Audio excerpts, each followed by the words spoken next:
Just wait for these. Does it work? All good. Jürgen, afternoon. Just before we chat Southampton, I think we all expected Jordan Henderson to be in the England squad, but your thoughts on the selection of Trent Alexander-Arnold, who's not always been the first choice right back for England? You pleased for him and talked with him? Both. All the players were obviously nominated, like Ibu and stuff like this, and we couldn't be sure. But I think with Hendo it was clear, and with Trent is nice. It's a big tournament. It's every player dreams of these kind of things, and he was very pleased about the news, and so yes, I'm very happy for him. Lots of talent on show in the World Cup. Who do you think will win it? No idea. I think I could put some pressure on Brazil, but no, I have really no idea. Okay. Reaction to that Carabao Cup draw after the progress against Derby. It's not Manchester City. It's a game that takes place just after the World Cup final, just before the Premier League returns. Does that affect the approach to the game, especially when you're playing such a big team, a big club, in a competition where predominantly you've given others an opportunity? Is it going to continue in that vein?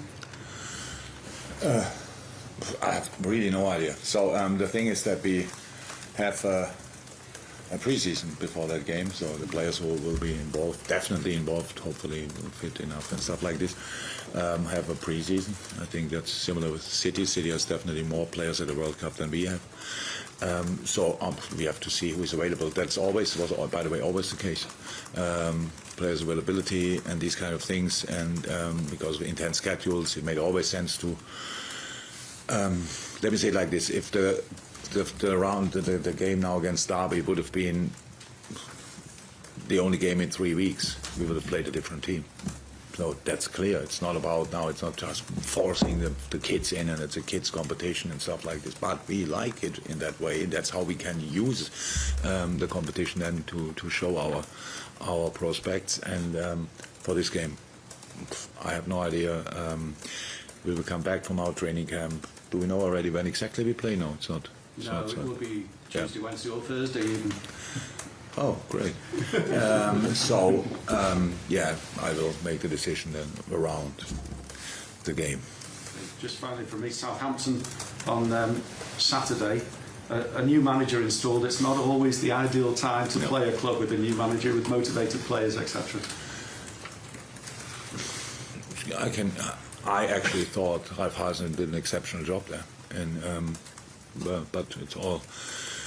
Everything has its time, maybe stuff like this, but it's if Southampton showed anything, that was for sure attitude. They were a highly motivated team. They was really going for it and these kind of things. So now, yes, with the manager, there might be an extra few percent. That's possible. Don't know. For us, that's not our problem, because we always expect a really motivated opponent. But of course, we have no real clue. I think there's now not a lot of time to change a lot of things. But what we saw, we had also in our analyst meeting, we had it was half Southampton, half Luton, and just to see what he's doing. So now we have to show, but because we don't know, we have to focus on ourselves. That's what we do, and that's what we try, and we expect from ourselves.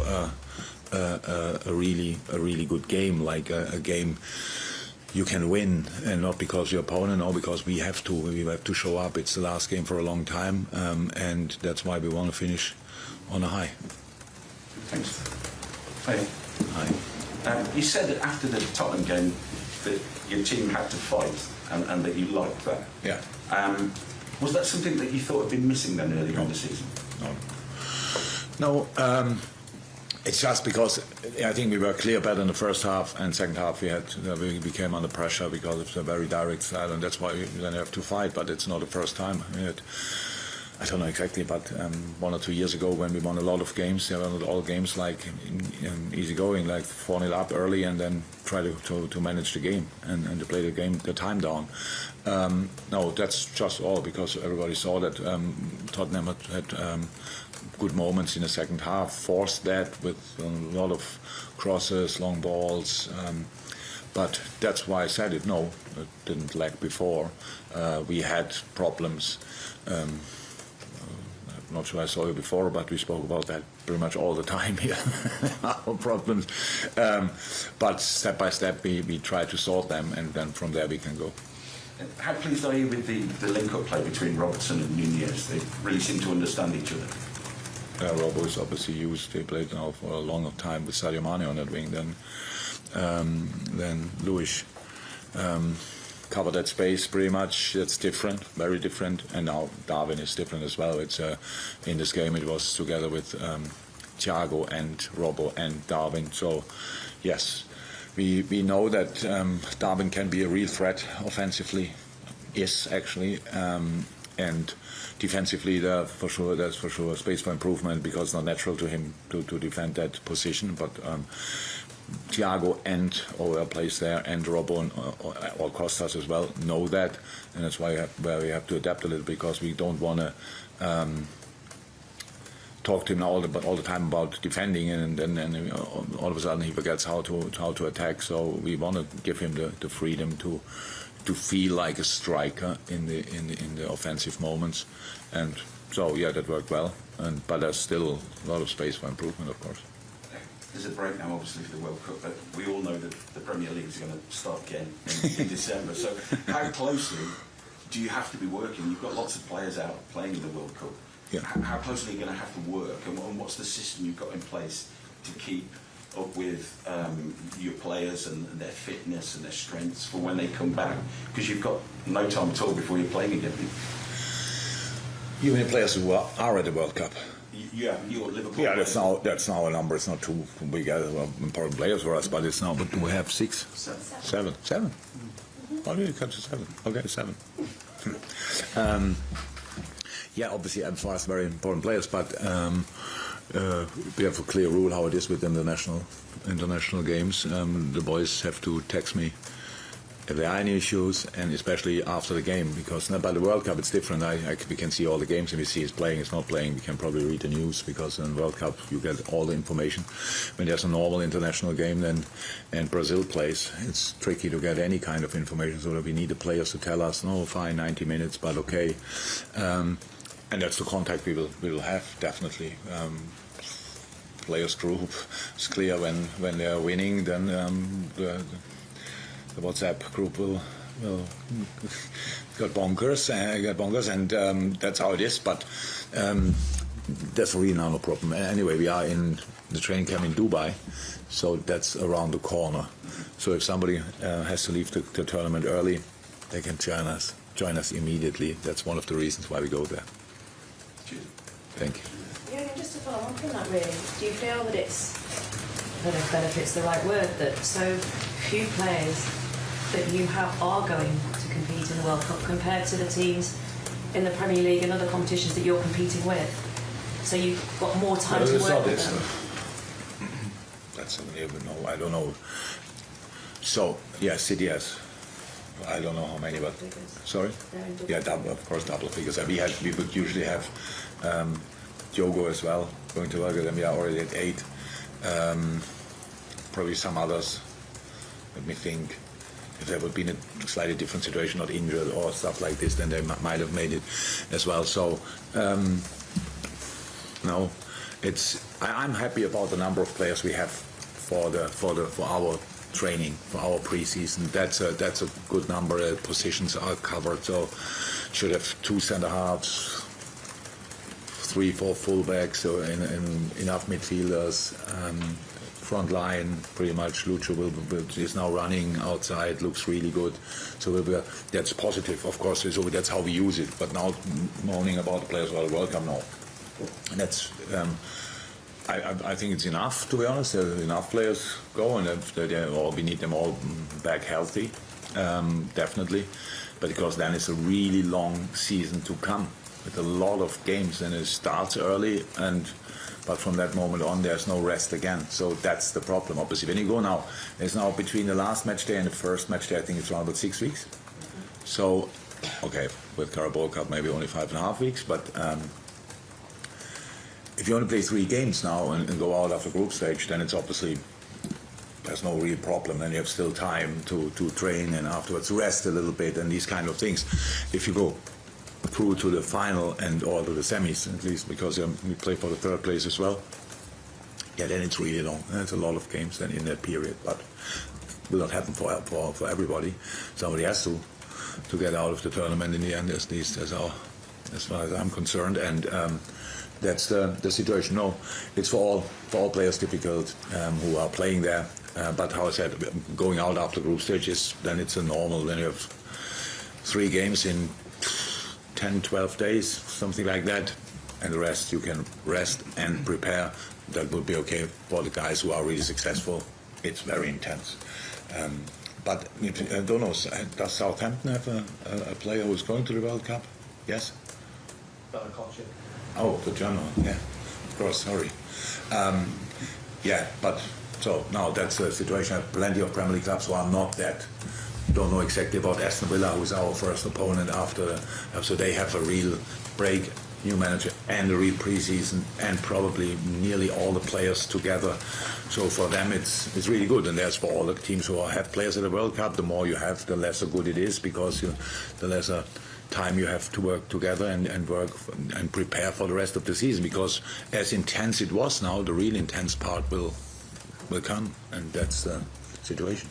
Just to pick up on what you said about Trent, it was nice to be, the word you used there, to be part of Gareth Southgate's World Cup squad. So you said he was very pleased. Was there just that slight element of doubt that he wouldn't be involved? No, he didn't. I didn't speak to him, and I know Trent now long enough. I don't think he knows he has. Apart from playing football, he has no influence. There's a lot of talk around and these kind of things. When you think about Trent, and I heard now that Gary Neville said something in the big games or whatever, in the knockout games he cannot play. I'm not sure he said it really or somebody just wrote it down and changed the words a little bit. I have no clue. But Trent Alexander-Arnold is now 24, I think. He won quite a few finals. That's a very important game where you have to defend. We played finals against Chelsea last year, for example. Both finals were incredibly intense, and top-class players, world-class players, in moments better than players they face at the World Cup, definitely. Like in the finals we played with Tottenham, Real Madrid, all the others, these kind of things. And he always was there, and always defended well. I don't know exactly why we have this discussion, but it's fine. So when you have the choice between 4 or 5, now it's not that many anymore, and Walker is kind of fit. That means, and Reece James obviously is not available. So these kind of things. But I think Gareth is very happy that he has Trent as well. So and Trent took it. He's very calm and these kind of things. So he plays the football he plays, tries to improve, tries to develop.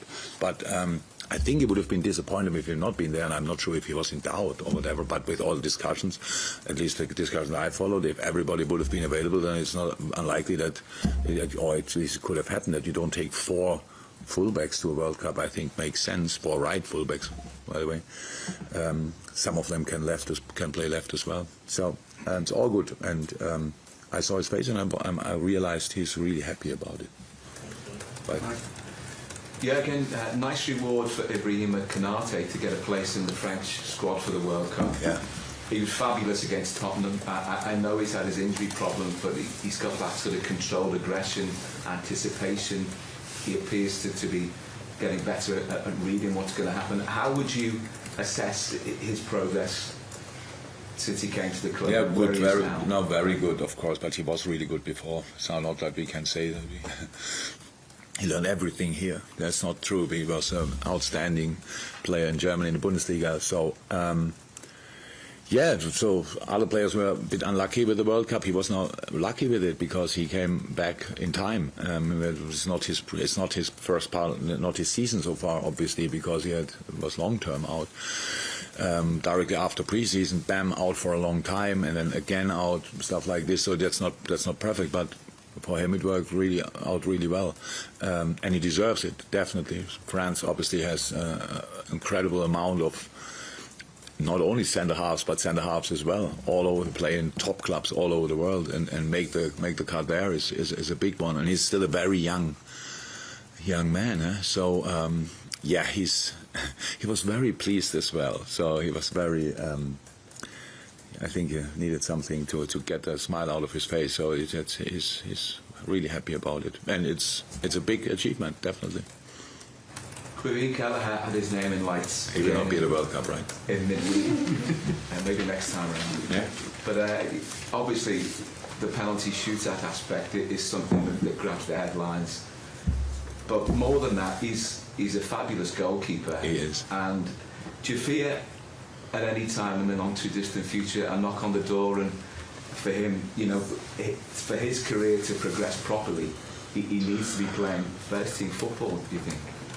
First and foremost, with all the things he did so far, he became the goalie he is now. So it's now not that we would think he would be even better or whatever. Queep is an outstanding goalie. Is our goalie. That's absolutely great. Club like us, with all the games we have, needs a goalie of quality, definitely. But if we have something to talk about, then I think it would make sense that we speak in between. It's clear that he has the ambition to be the number one, all these kind of things, but everything must be right. And being the number one in the wrong club, and all of a sudden you look like you're not that good a goalie. So he needs, our style suits him very well. Because he's really calm on the ball as well. You can involve him in build-up play. So he's like the blonde version of Ali. You can learn from.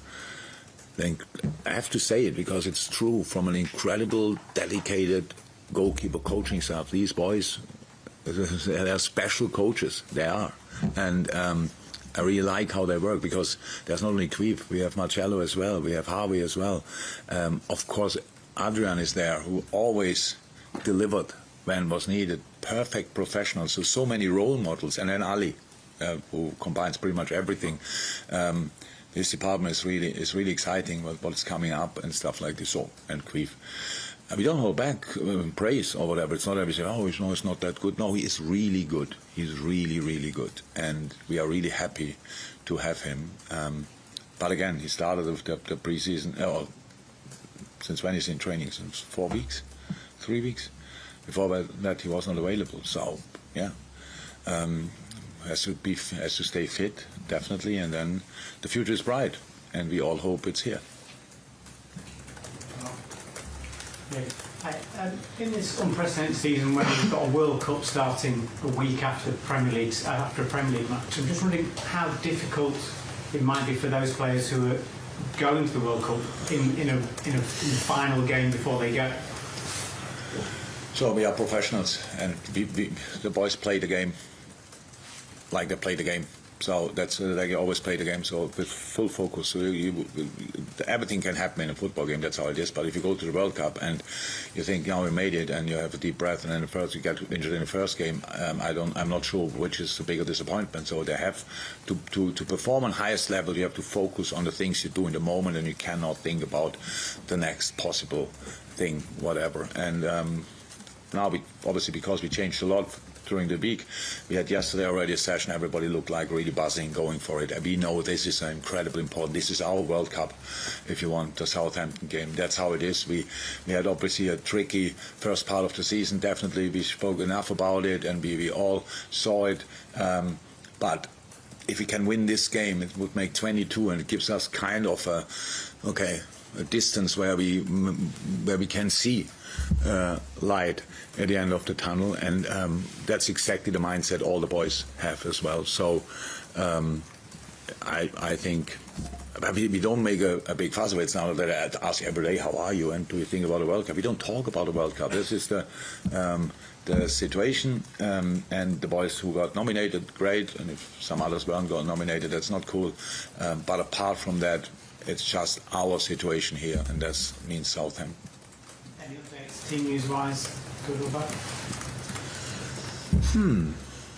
How cool? So nobody's out from the players we had available for midweek or for the last game, I would say. Millie is back in training today. Nabi is out and running. Lucho is back on the pitch and running. who else could? No, but from Joel trained. Trained with us. Yeah, right. Joel was in 3/4 of the pretty much the whole session, but in the last bit he didn't do. But so he's now obviously available as well. Would be available, but it's only trained once with the team. Can I just ask about Harvey? He's played more games this season than any other player. In the performance off the bench in the week was sort of that of a senior player. Do you think he's gone past that point now where he's a young talent and now he's an established? He doesn't have to. He doesn't have to. It's not. It's yes, but that we trust him. I think it's obvious that he, in the group, he's like all the other boys. It's like that's really nice to see. But it's really with. Fabio especially, but with all the other kids around, Stefan and Bobby, Calvin. We have obviously a lot of young players, and he's now standing in front of them and hold speeches and tell them how was about the big games he played or whatever. No, he doesn't have to. He just he has to be mature on the pitch, to be honest, and all the rest is biological, will happen step by step. It's all fine. It was that he took then, actually, that we obviously have the company working together with the penalties, stuff like this, and it was the clear proposal that he will have the fifth one. So it's a sign as well. He's an incredible player and incredible talent, and the direction is the right one. Let me say like this. Jürgen, just in terms of the ownership, you said the other night, while this process is ongoing, we need to keep planning. But from your understanding, will there be any impact in the meantime while this process is going on in terms of investment in the squad, or would you think it will be business as usual in terms of money being available? No, it's not about money or whatever. You have to you plan. So it's definitely going on. So clear. And let me say it like this: I'm very positive about the whole thing, because either way it will be fine. And I really have a really close relationship to our owner. So means I always knew what we can do, what we can't do, all these kind of things. It was not when we were discussing. It's not that we always that I ask for something, I say no, and then I stop asking. So it's just before we speak to you, there are plenty of discussions. So now we have to see what we do. It's nothing decided or whatever, what we will do in the winter, or yes or no, these kind of things. We really have to see. We have time until then, obviously, but we follow the market all the time, every day. There's no player in the world who scores a goal and we don't know it. That's how it is. And if somebody makes a save, or we know it. And that's the situation. That's what I said. That's what will go on. So it's that's clear. But all the rest, we cannot. We are not involved, obviously, in these things, and that's okay. We have to focus on football, and that's what we do. The embargo section, Chris.